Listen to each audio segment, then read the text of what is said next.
ಮುಖ ಮುದ್ರೆ ಯಾವ ರೀತಿ ಏನಾದರೂ ಇರಬಹುದು, ಆದರೆ ಸಿದ್ದರಾಮಯ್ಯನವರು ಒಂದಷ್ಟು ಆ್ಯಕ್ಟಿವ್ ಆಗಿದ್ದಾರೆ. ಅವ್ರಿಗೆ ಗೊತ್ತಿದೆ ಸುಮ್ಮನೆ ಕೂತ್ಕೊಂಡ್ರೆ ಅದು ಚಿಂತೆ ಜಾಸ್ತಿ ಮಾಡುತ್ತೆ ಅಂತ. ಹೇಳಿ ಕೇಳಿ ಮೈಸೂರು ದಸರಾ ನಾಳೆ ಬೆಳಗ್ಗೆ 9:15ಕ್ಕೆ ದಸರಾ ಉದ್ಘಾಟನೆ ಮಾಡ್ತಾರೆ CM. ಉದ್ಘಾಟನೆಯ ಬಳಿಕ ಬೇರೆ ಬೇರೆ ಕಾರ್ಯಕ್ರಮಗಳಲ್ಲೂ ಕೂಡ ಮುಖ್ಯಮಂತ್ರಿಗಳು ಪಾಲ್ಗೊಳ್ಳುತ್ತಾರೆ. ಮೈಸೂರಿನಲ್ಲೇ ವಾಸ್ತವ್ಯ ಹೂಡ್ತಾರೆ ನಾಳೆ.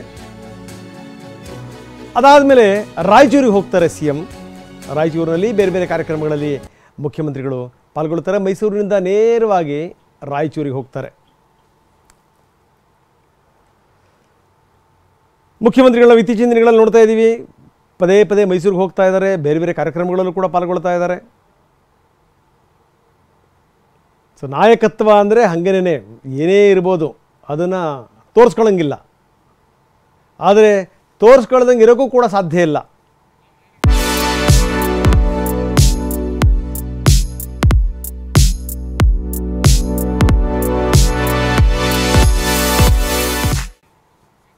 ಯಾಕಂದರೆ ಈ ಮನಸ್ಸು ಎಷ್ಟರ ಮಟ್ಟಿಗೆ ಅಂತಂದರೆ ಈ ಮುಖ ಇದೆಯಲ್ಲ, ಆ ಮುಖ ಮನಸ್ಸಿನ ಮುದ್ರೆ. ನಾವೇನೇ ಚಿಂತೆಯನ್ನು ನಾವು ಒತ್ತಿಡ್ತೀವಿ ಅಂತಂದ್ರೂ ಕೂಡ, ಒತ್ತಿ ಹಿಡಿತೀವಿ ಅಂದರೂ ಕೂಡ, ಅದನ್ನು ಬದಿಗೆ ಸರಿಸ್ತೀವಿ ಅಂದರೂ ಕೂಡ ಮುಖದಲ್ಲಿ ಪದೇ ಪದೇ ಪದೇ ಪದೇ ಅದು ಪ್ರತಿಫಲಿಸ್ತಾ ಇರುತ್ತೆ. CM ಅವ್ರು ನೋಡಿದಂಥ ಸಂದರ್ಭದಲ್ಲೂ ಕೂಡ ನಮಗೆ ಹಾಗೆ ಅನಿಸುತ್ತೆ. ಬನ್ನಿ ರಾಮ್ ನಮ್ಮ ಜೊತೆಗೆ ನೇರ ಸಂಪರ್ಕದಲ್ಲಿದ್ದಾರೆ. ರಾಮ್, ನೋಡಿ, ಒಂದು ಕಡೆಗೆ ದಸರಾ ಜಂಬೂ ಸವಾರಿ, ಇನ್ನೊಂದು ಕಡೆಗೆ ಈ ತನಿಖೆಗಳ ಉಸಾಬರಿ, ಇದೆಲ್ಲದರ ನಡುವೆ ಮುಖ್ಯಮಂತ್ರಿ ಮತ್ತೊಮ್ಮೆ ಮೈಸೂರಿಗೆ ಬರ್ತಾ ಇದ್ದಾರೆ. ನಾಳೆ ದಸರಾ ಕಾರ್ಯಕ್ರಮದ ಉದ್ಘಾಟನೆಯನ್ನು ಮಾಡಲಿಕ್ಕೆ ನಂಬರ್ 1. ಜೊತೆಗೇನು ಅಂತಂದರೆ, ನಾನು ಹೇಳ್ತಾ ಇದ್ದೆ ಆರಂಭದಲ್ಲಿ, ಮನಸ್ಸಲ್ಲಿ ಏನೇ ಚಿಂತೆ ಕಂತೆಗಳಿರ್ಬೋದು, ಪ್ರಶ್ನೆ ಬೇರೆ. ಆದರೆ ಕಾರ್ಯಕ್ರಮದಲ್ಲಿ ಪಾಲ್ಗೊಳ್ಳಲೇಬೇಕು, ಜನರ ಜೊತೆ ಮಾತಾಡಲೇಬೇಕು. ಒಬ್ಬ ಮುಖ್ಯಮಂತ್ರಿಯಾಗಿ ಅಂದರೆ ಒಬ್ಬ ನಾಯಕರಾಗಿ ಅದೆಲ್ಲವನ್ನೂ ಕೂಡ ಬದಿಗಿಡಲೇಬೇಕು. ಅದನ್ನು ಆ ಪ್ರಯತ್ನವನ್ನು ಮುಖ್ಯಮಂತ್ರಿಗಳು ಮಾಡ್ತಾ ಇದ್ದಾರೆ. ಆದರೆ ಮನಸ್ಸು ಅಷ್ಟು ಸರಿ ಇಲ್ಲ ಅನ್ನುವಂಥದ್ದು ಮುಖ ನೋಡಿದ್ರೆ ತುಂಬ ಸ್ಪಷ್ಟವಾಗಿ ಗೋಚರ ಆಗುತ್ತೆ. ರಾಮ್, ಮುಖ್ಯಮಂತ್ರಿಯವರ ಕಾರ್ಯಕ್ರಮ ಏನೇನು, ಇಲ್ಲಿಂದ ಅವರು ರಾಯಚೂರಿಗೂ ಕೂಡ ಹೋಗ್ತಾರೆ ಅನ್ನುವಂಥ ಮಾತಿದೆ, ಅಂದರೆ ಮೈಸೂರಿನಿಂದ. ಇದರ ಬಗ್ಗೆ ವಿವರಗಳೇನೇನಿದೆ ರಾಮ್? ಖಂಡಿತವಾಗಿ ರಂಗನಾಥ್, ನಾಡಿನಾದ್ಯಂತ ನಾಡ ಹಬ್ಬ ದಸರೆಯ ಸಡಗರ ಸಂಭ್ರಮ ಜೋರಾಗಿದೆ. ಆದರೆ CM ಸಿದ್ದರಾಮಯ್ಯ ಅವರಿಗೆ ತವರು ಜಿಲ್ಲೆಯಲ್ಲಿ ದಸರಾದ ಉದ್ಘಾಟನಾ ಕಾರ್ಯಕ್ರಮದಲ್ಲಿ ಭಾಗಿಯಾದರೂ ಸಹ ಎಲ್ಲೋ ಒಂದು ಕಡೆ ಲೋಕಾಯುಕ್ತದ FIR ತನಿಖೆ ವಿಚಾರಣೆಯ ಟೆನ್ಷನ್ ಜೊತೆಗೆ ಮತ್ತೊಂದು EDಯ ಟೆನ್ಷನ್ ಶುರುವಾಗುತ್ತಾ ಅನ್ನೋ ಒಂದು ಚರ್ಚೆ ಆರಂಭವಾಗಿದೆ. ಇದಕ್ಕೆ ಪ್ರಮುಖ ಕಾರಣ ಅಂತ ಹೇಳಿದ್ರೆ, ದೂರುದಾರ ಸ್ನೇಹಮಯಿ ಕೃಷ್ಣಗೆ ಜಾರಿ ನಿರ್ದೇಶನಾಲಯ ಈಗಾಗಲೇ ಸಮನ್ಸ್ ಅನ್ನು ನೀಡಿದೆ. ನಾಳೆ ಅಂದರೆ ನವೆಂಬರ್ 3ರಂದು ಆ ಒಂದು ಎಲ್ಲ ದಾಖಲೆಗಳನ್ನು ತೆಗೆದುಕೊಂಡು ಬಂದು ED ಕಚೇರಿಗೆ ಬನ್ನಿ ಅಂತೇಳಿ ಒಂದು ಸಮನ್ಸನ್ನು ನೀಡಿದ್ದಾರೆ. ಈ ಹಿಂದೆ ಸ್ನೇಹಮಯಿ ಕೃಷ್ಣ ಈ ಒಂದು ಸಂಬಂಧ ಅಂದರೆ CM ಸಿದ್ದರಾಮಯ್ಯ ಅವರ ಪ್ರಕರಣ ಸೇರಿದಂತೆ ಮುಡಾದಲ್ಲಿ ಒಂದಲ್ಲ ಎರಡಲ್ಲ ಬರೋಬ್ಬರಿ 5,000 ಕೋಟಿಯ ಅವ್ಯವಹಾರ ಆಗಿದೆ, ಹಣದ ವಹಿವಾಟಾಗಿದೆ ಅಂತೇಳಿ ಜಾರಿ ನಿರ್ದೇಶನಾಲಯಕ್ಕೆ ಮೇಲನ್ನು ಕಳಿಸಿದ್ರು. ಅಷ್ಟೇ ಅಲ್ಲ, ಖುದ್ದಾಗಿ ಒಂದು ದೂರನ್ನು ಸಹ ನೀಡಿದರು. ಆ ದೂರನ್ನು ಗಂಭೀರವಾಗಿ ಪರಿಗಣಿಸಿರುವಂತಹ ಜಾರಿ ನಿರ್ದೇಶನಾಲಯ ಈಗ ದೂರುದಾರನಿಗೆ ಎಲ್ಲ ದಾಖಲೆಗಳನ್ನು, ಅಂದರೆ ಅಗತ್ಯ ದಾಖಲೆಗಳ ಜೊತೆಗೆ ED ಕಚೇರಿಗೆ ಬನ್ನಿ ಅಂತ ಹೇಳಿದೆ. ಖಂಡಿತವಾಗಿಯೂ ಎಲ್ಲೋ ಒಂದು ಕಡೆ ಲೋಕಾಯುಕ್ತದಲ್ಲೇ ಈಗಾಗಲೇ FIR ಆಗಿರೋದ್ರ ಬಗ್ಗೆ ವಿಪಕ್ಷಗಳು ಸಾಕಷ್ಟು ಗಂಭೀರವಾದಂತಹ ಒಂದು ಒತ್ತಾಯಗಳನ್ನು ಮಾಡ್ತಾ ಇದ್ದಾವೆ, ರಾಜೀನಾಮೆಯನ್ನು ಕೇಳಿ ಪಟ್ಟು ಹಿಡಿದುಕೊಳ್ತಿದ್ದಾವೆ.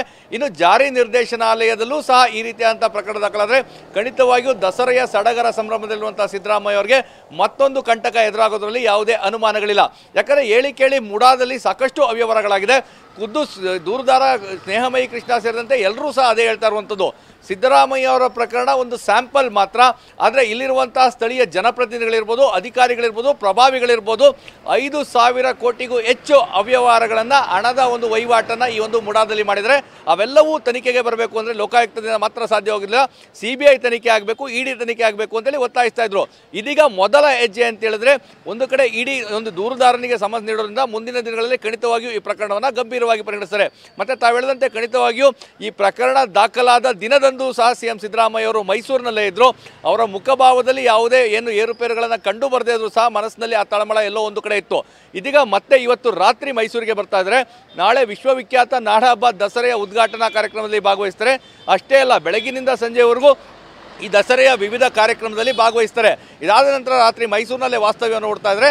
ನಾಳೆ ಅವರ ಕೊಪ್ಪಳದ ಪ್ರವಾಸ ಇದೆ. ಬೆಳಗ್ಗೆ 10 ಗಂಟೆಗೆ ಇಲ್ಲಿಂದ ಕೊಪ್ಪಳಕ್ಕೆ ಹೋಗ್ತಾರೆ. ಇದರ ಮಧ್ಯದಲ್ಲಿ ನಾಳೆ ಏನು ನಡೀತಾ ಇರುವಂತಹ ಇಡಿ ಏನು ಸಮನ್ಸ್ ನೀಡಿ ದೂರುದಾರನ ಕರೆಸ್ಕೊಂಡಿದೆ, ಇದು ಸಾಕಷ್ಟು ಮಹತ್ವವನ್ನು ಪಡ್ಕೊಳ್ತಾ ಇದೆ. ಯಾವ ಹಂತಕ್ಕೆ ಬೇಕಾದರೂ ಇದು ಹೋಗ್ಬೋದು ಅನ್ನೋದು ಈಗ ಸದ್ಯಕ್ಕೆ ರಾಜಕೀಯ ಮತ್ತು ಕಾನೂನು ಪಂಡಿತರ ಲೆಕ್ಕಾಚಾರ ಆಗಿದೆ. ಇದರ ಜೊತೆಗೆ ಲೋಕಾಯುಕ್ತ ಕಚೇರಿ ಇವತ್ತು ರಜೆ ಇರೋದ್ರಿಂದಾಗಿ ಇಲ್ಲಿನ ಕಾರ್ಯಾಚರಣೆಗೆ ಕೊಂಚ ಬ್ರೇಕ್ ಬಿದ್ದಿದೆ ಅಂತ ಹೇಳ್ಬೋದು. ಈಗ ಏನು ಆ ಮಹಾಜರು ಪ್ರಕ್ರಿಯೆ ಇದೆ, ನಿನ್ನೆ 3.16 ಗುಂಟೆ ಜಮೀನನ್ನ ಒಂದು ಮಹಾಜರಾಗಿತ್ತು. ನಾಳೆ ಈಗ 14 ನಿವೇಶನಗಳು ಏನು CM ಸಿದ್ದರಾಮಯ್ಯ ಅವರ 40 ವರ್ಷ ರಾಜಕೀಯಕ್ಕೆ ಒಂದು ಕಪ್ಪು ಚುಕ್ಕಿಯಾಗಿ ನಿಂತಿರುವಂಥ 14 ನಿವೇಶನಗಳ ಮಹಾಜರಾಗ್ತದೆ. ನಾಳೆ ಇರೋ ಬದಲು ಅದು ನಾಡಿದ್ದಾಗ್ಬೋದು. ಯಾಕಂದರೆ ನಾಳೆ ಇವರು ಇಡಿ ಕಚೇರಿಗೆ ಸ್ನೇಹಮಯಿ ಕೃಷ್ಣ ಹೋಗೋದ್ರಿಂದಾಗಿ ಅದೊಂದು ನಾಳೆಯ ಬದಲು 2 ದಿನಗಳ ನಂತರ ಆಗ್ತದೆ. ಆದರೆ ದಸರೆಯ ಸಂದರ್ಭದಲ್ಲೇ CM ಸಿದ್ದರಾಮಯ್ಯ ಅವರ ತವರು ಜಿಲ್ಲೆಯಲ್ಲಿ ಈ ರೀತಿ ಸಿದ್ದರಾಮಯ್ಯ ಅವರಿಗೆ ಸಂಕಷ್ಟ ಎದುರಾಗಿರೋದು ಖಂಡಿತವಾಗಿ ಎಲ್ಲೋ ಒಂದು ಕಡೆ ಮುಜುಗರ ಮತ್ತು ಒಂದು ರೀತಿಯಾದಂಥ ಸಿದ್ದರಾಮಯ್ಯ ಅವರಿಗೆ ಅದೆಲ್ಲೋ ಒಂದು ಕಡೆ ಒಳಗಡೆ ತಳಮಳ, ಅಂದರೆ ಮುಖಭಾವದಲ್ಲಿ ಯಾವುದೇ ಬದಲಾವಣೆ ಇಲ್ಲ ಅಥವಾ ನನಗೇನೂ ಆಗಿಲ್ಲ ಅಂದರೂ ಎಲ್ಲೋ ಒಂದು ಕಡೆ ತಳಮಳ ಇರೋದಂತೂ ಖಂಡಿತವಾಗಿದೆ.